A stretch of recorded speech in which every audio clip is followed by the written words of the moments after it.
Welcome to the GCN Tech Show. This week we've got a car which could be ideal if you're a keen cyclist, and then also we've got a crowdfunding project, and Hank visited Newport Velodrome to check out some new tech.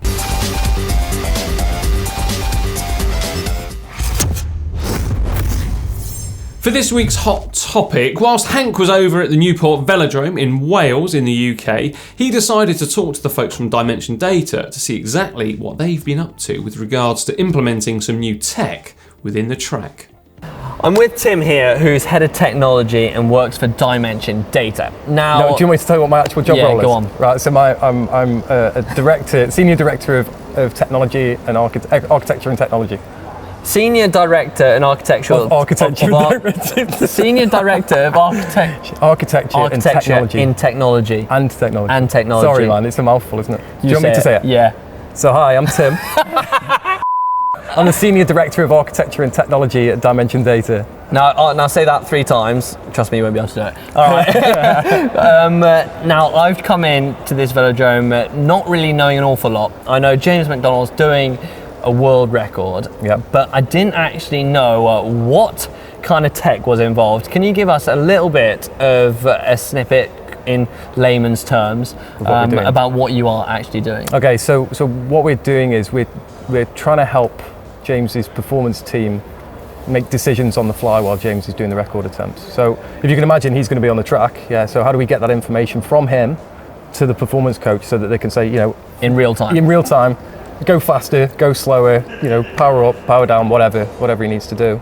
So what we're doing is we've got a couple of different things. So if you could imagine, we've got static data that we've got from James already. So we know how much he weighs, we know his physiology, his heart rate zones, things like that.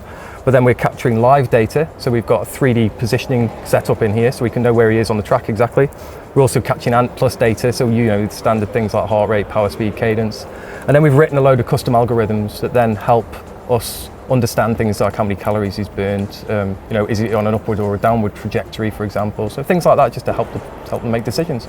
But you with Dimension Data have been working on the tour with this similar kind of technology, am I right in saying? So this year is our 5th year working with the Tour de France, the ASO and the Tour de France. And I suppose what we've done is, for the stuff with the velodrome, we've taken elements of the solution and the learnings that we've had while we've been there and brought them into this. We've done other things, like we worked with Madison doing the 6-day series for a couple of years, and that's obviously a velodrome-based event. We've done stuff with like the JTU, the Japanese Triathlon Union. Oh wow! Yeah, over in Yokohama, which was fun. Yeah, that sounds. It was actually the worst day ever because it just rained for the whole day. Anyway, that's never good. Yeah. So and we've used elements of this solution, and then we've basically updated it and made it better, more suited tailored for James's use. But still, we had to have a laser survey done of the velodrome to fit all this stuff in, and it all sort of comes in, and then there's this mad flurry of activity at the end. So explain a bit about that. How many lasers? Just give us a little bit of a background on all the lasers and creating this 3D virtual velodrome. So basically, there's a set of anchors around the inner and outer edges of the track, right? And what happens is we give James a tag, and the tag bounces the radio off the anchors at the edge of the track, and then we can position based on an algorithm that gives, basically you get time of flight of how long the radio takes to go there and back. Blimey, that sounds like interesting stuff. I'm pretty jealous actually that Hank managed to get over there, because I'd love to actually be able to check all that out for myself. I think the idea behind it, personally, for training is really, really good.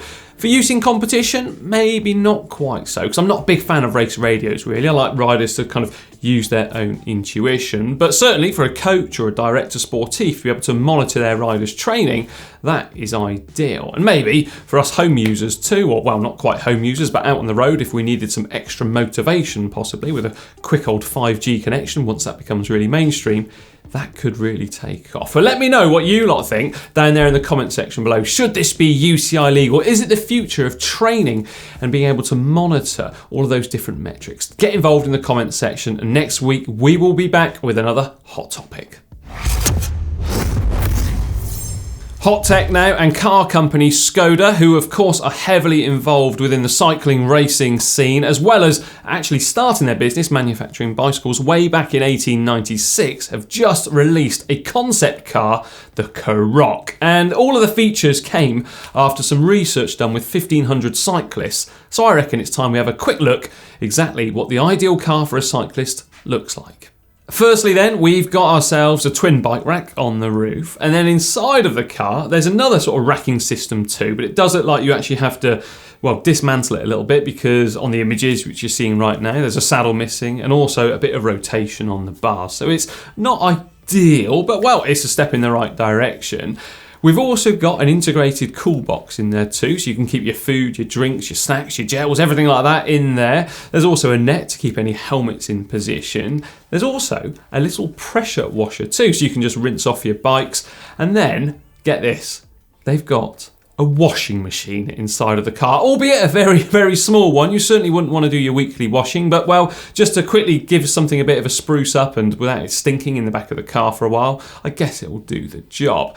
And then there's even a tool chest in there too. So if you have any maintenance problems just before you set off for your ride, you can easily solve that. It also comes with a follow me style drone too, so presumably you have to wear some sort of transmitter and it will follow you along and film you, although it's not going to probably follow your whole ride, but it's better than nothing, I guess. And then you can even upload all of that footage to your favourite social media platform via the built-in Wi-Fi hotspot inside of the car. How cool is that?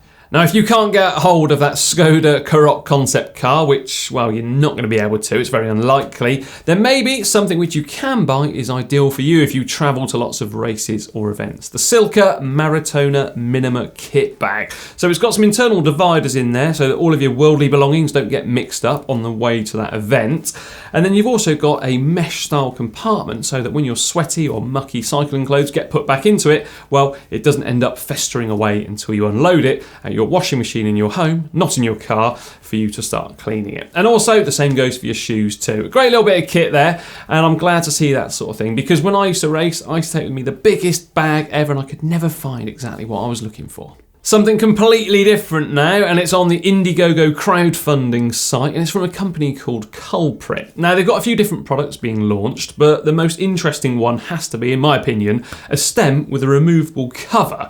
Now, that removable cover means you can route cables and wires a lot easier if aerodynamics is your thing. And now it is designed, I must say, for frames which have cables that enter into the top tube, so you're looking at time trial bikes, triathlon bikes, a few road bikes out there have it too.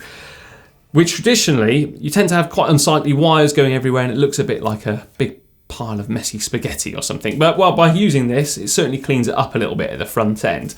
Another benefit of this has to be that you can add on aerodynamic tri-bars, so your skis as we like to call them, they don't have to attach onto the actual handlebar of a standard road bar. Instead, they go into the stem. So they're fixing in with quite a beefy old clamp inside of that, but nonetheless, it means you can run your favourite aerodynamic flat road handlebars and not have to worry about any compatibility issues. The only downside, though, in my opinion, has to be the weight. 430 grams for the stem alone in a length of 110 millimetres. Yes, it's heavy, but I guess if it is your only option and there's no tri-bars available for your favourite normal road handlebars, then that could be an option for you. More tech next week. It's now time for the part of the show called Screw Riding Upgrades, Buy Upgrades, where you could be in with a chance of winning a GCN Camelback Eddy water bottle.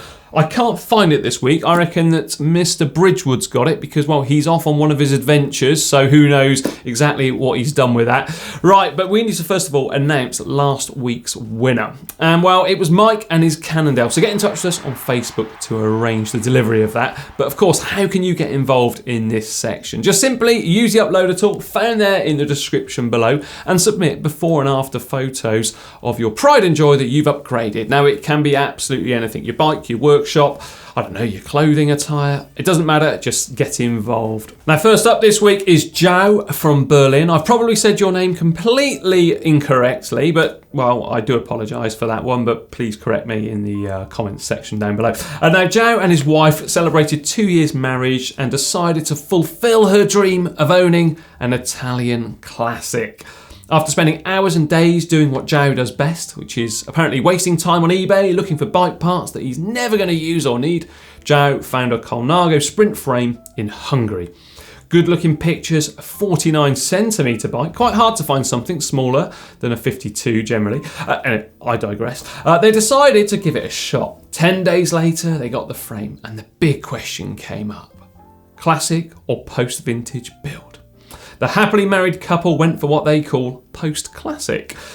I think I'm going to cry.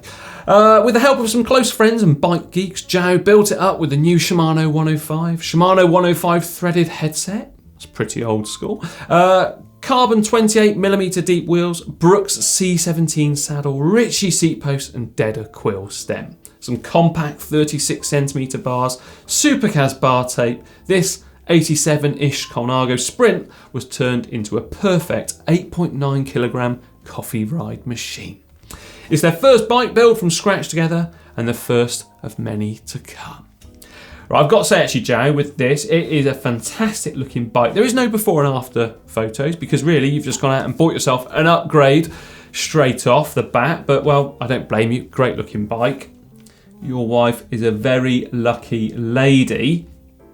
And that is a stunning looking bike. I basically remember those when I was in my late teens, but early teens. And going into bike shops and seeing those, new old stock ones still hanging around. Really nice going there. Right, anyway, the Lovebirds are up against Malte from Malmo in Sweden. Now, Malte is a 14-year-old road racer. He is all into carbon bikes, deep wheels, electronic shifting, and all that modern jazz. When he's racing in the under 15 races at weekends, that is his pride and joy. Either way, though, he needed a budget commuter bike for school that was still fast. Malte found an old Basso frame set that had been used for a fixie conversion previously. He decided though to build it up from old parts laying around in the garage. The only parts that were bought new were the tubulars and a cassette to make a complete bike. Parts are from different eras and the finish isn't perfect, but the result is a beautiful classic bike that just runs great. Malte loves the feel of steel and the down tube shifters. I love the fact you've got a little sort of run-around bike and it uses tubular tyres as well on that one, Malte. But there it is, that Basso frame. Remember a friend of mine, Mark, he had one of those as a kid when we raced. Lovely. I do like the chrome rear end on that. Beautiful, and the chrome lugs. There we are, Joe and his wife's Colnago from Berlin or Malte from Malmo in Sweden. Who is it going to be? I don't decide. You lot at home do. Get involved, top right-hand corner, vote for your favourite. And next week, we will tell you exactly who's won and we will have two more battling it out head-to-head. Bike of the week now, and this week I've got two bikes which have been on the channel so far, and I reckon there's going to be a real split decision on this one. So first up, we've got the Lotus 110 Superbike, a bike which, well, it broke world records. It was so fast the UCI decided to ban it, and it's up against the Willier Zero SLR bike, which has just been launched. Now, it's a lightweight climbing style bike, really, and it's got disc brakes on it. But who are you going to vote for? Vote up there, top right-hand corner, and next week we will reveal the results of this clash of the titans. It's now time for the Bike Vault, where we rate your bikes either nice or super nice. Well, and this week, as you can see, it's just me, so I get the final say, which is absolutely great. No arguing among the presenters. How do you get your bike, though, into the Bike Vault? Use the uploader tool found there in the description below. And, well, upload pictures of your bike, a little bit of information about you, and importantly, where you come from. None of this, I'm in my back garden nonsense. There's nothing worse than that. We want to cover all four corners of the globe. And with no further ado, let's crack on. The first submission this week comes in from John, and this is at the Aga Khan Museum in Toronto in Canada, a place I've never been. I've always wanted to go. Look at that Bianchi Ultra XR4, I'm pretty sure that is. This looks good, that. It does look good. You got Bianchi water bottles on there too, or Bianchi themed water bottles, or cages, sorry. Bar tape, we've got a negative rise stem there, so it looks like a -17 or maybe even a -20. It's very, very flat. It looks slightly down. It looks like Fulcrum wheels, maybe Campac. I think they're Fulcrum Dark Knight wheels. GCN water bottles, bonus points there. I see what you've done on that one, John. Trying to tickle my heartstrings. Yes, getting a ring of the bell. Great looking bike, buddy. Super nice. Next up is Kevin from Seattle, Washington. This is a 1970 Rally Grand Sport 10-speed bicycle. Blimey. Didn't expect to see this. We've got a bike which, it reminds me of a bike I checked out when I was in Japan, and it had like built-in indicators and everything like that. It was a really funky, futuristic 70s electronic bike. Yeah, that's a cool looking bike. You got some carbon spacers as well underneath that stem. I didn't expect to see any carbon on this bike. It looks like some sort of carbon rack as well behind your saddle. I don't know what that is. Let us know. Let us know what that is. Silver H+ Sun rims. They look brilliant. We got a red anodised jockey wheel on there. A Z-Foul pump. Those were the days when everyone had those pumps on their bikes. Red grips to contrast the back brake outer cable. We got a green. It's such a good looking bike. I was about to say Michelin tyres, but they're Vittoria Rubino Pros with the red sort of side tread. Yeah, you're going to get a ring of the bell. Nice one, Kevin in Seattle. Right, okay, next up. Bernardo in Algarve in Portugal. I love the Algarve in Portugal. Bernardo, invite me out there, mate. I want to come and stay. One of my favourite places. This is an Argon 18 Nitrogen Pro. Bernardo has said, excuse the partially cut steerer because it's literally the first ride on a newly built bike. And well, I must say actually that normally in the Algarve the skies are a lot bluer than that. But that is a stunning bike. Really, there's no decals on the bike or decals. Is that a custom one? I don't know. Bernardo, let us know again too in the comment section. I really do like this bike. That looks like a big stem as well. It looks like a really sleek racing machine. MV carbon wheels. Of course, you've got different depths front and rear there.